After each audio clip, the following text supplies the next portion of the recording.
கள்ளக்குறிச்சி மாவட்டம் கடுவனூர் கிராமத்தை சேர்ந்தவங்க. நான் ஒட்டர் சமூகத்தை சேர்ந்தவங்க.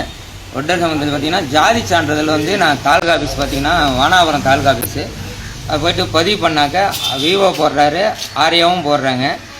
ஒட்டர் சமூகத்தில் அவங்க டிஎன்டிக்குன்னு போட்டுட்டாங்க. பார்த்திங்கன்னா தாசில்தார் அந்த வந்து பார்த்திங்கன்னா பண்ண முடியாதுப்பான்னு சொல்லிட்டு ஃபஸ்ட்டு வாட்டி ரிஜெக்ட் பண்ணிட்டாங்க. ரெண்டாவது என்னங்க அதுக்கு என்ன ரீசன் கேட்கும்போது நீ இல்லை கூடுதல் ஆவணங்கள் வைக்கணும் அப்படின்னு சொல்லி கேட்டிருந்தாங்க.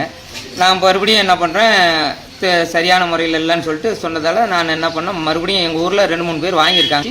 மறுபடியும் ரெண்டாவது இடம் பதிவு பண்ணுறேன். பதிவு பண்ணும்போது சரி நான் போட்டுடுறேன்ப்பா அப்படின்னு சொல்லிட்டாங்க. ஃபோன் பண்ணியும் பேசணும். போட்டுடுறேன்ப்பான்னு சொன்னாங்க.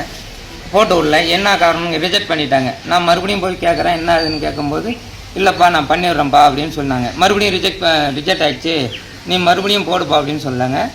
திரும்ப என்ன பண்ணுறேன், மறுபடியும் பதிவு பண்ணிவிட்டு பணம் 5000 ரூபா கொடுத்தாதான்ப்பா நான் கண்டிப்பாக நான் உங்களுக்கு போட்டு கொடுப்பேன், இல்லைனா போட முடியாதுன்னு சொல்கிறாங்க. நான் டெய்லியும் வந்து கூலி வேலைக்கு போகிறேங்க, இது எதாவது பண்ணி விடுங்க ஒரு டைமு அப்படின்னு சொல்லி கேட்டிருந்தேன். இல்லைப்பா அப்படின்னு சொல்லிட்டு ரிஜெக்ட் பண்ணி விட்டார். 4ஆவது டைமும் நான் பதிவு பண்ணுறேன். 4ஆவது டைம் பதிவு பண்ணும்போது அவங்க என்ன பண்ணுறாங்க, போட்டுறேன்ப்பான்னு சொல்லி 5000 ரூபா பணம் கேட்குறாங்க. 5000 ரூபா பணம் கேட்கும்போது நான் டெய்லியும் கூலி வேலை செய்கிறேங்க, என்னால் முடியலைங்க அப்படின்னு சொல்லி கேட்குறேன். இது மாதிரி என் பையன் 12வது முடிச்சிட்டான், போயிட்டு காலேஜ் சேர்க்கணுங்க, ஜாதி சான்றிதழ் கேட்குறாங்க அப்படின்னு சொல்லி கேட்குறேன். பண்ணிடுறேன்பான்னு சொல்லிட்டு இதே தான் சொல்லிட்டு இருக்காங்க தவிர எதுவுமே வேறு எதுவும் சொல்ல மாட்டாங்க. நாங்கள் ஒட்டர் சமூகத்தை சேர்ந்தவங்க இந்த டிஎன்டி ஜாதி சான்றிதழ் ஏற்கனவே பார்த்தீங்கன்னா எங்கள் ஊரில் பார்த்தீங்கன்னா 2-3 பேர் கொடுத்துருக்காங்க. இதுதான் கேட்குறோம், அது கொடுங்கன்னு சொல்லிட்டு 5000 ரூபா பணம் கேட்குறாங்க.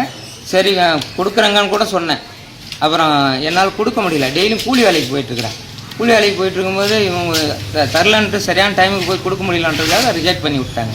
பார்த்தீங்கன்னா ரிஜெக்ட் பண்ணி விட்டது இதெல்லாம் பாருங்கள்.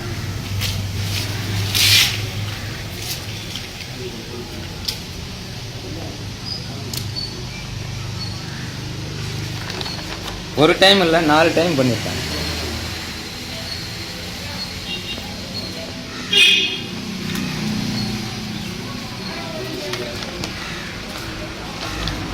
இது ஒரு டைம் ரிஜெக்ட் பண்ணது, மொத்தம் 4 டைம் பண்ணிட்டாங்க.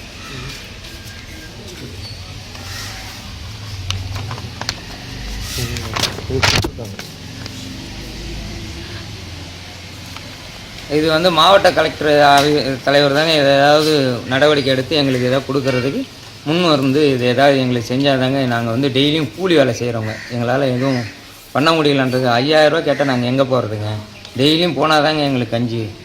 இது மாதிரி கூலி வேலை செஞ்சு ஒரு நாளைக்கு 500 ரூபா கூலி, இது போனால் தான் எங்களுக்கு டெய்லியும் சாப்பிட முடியும். அந்த மாதிரி நிலைமையில் நாங்கள் இருக்கோம்.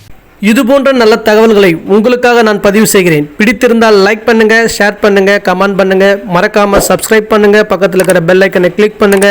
நன்றி, வணக்கம்.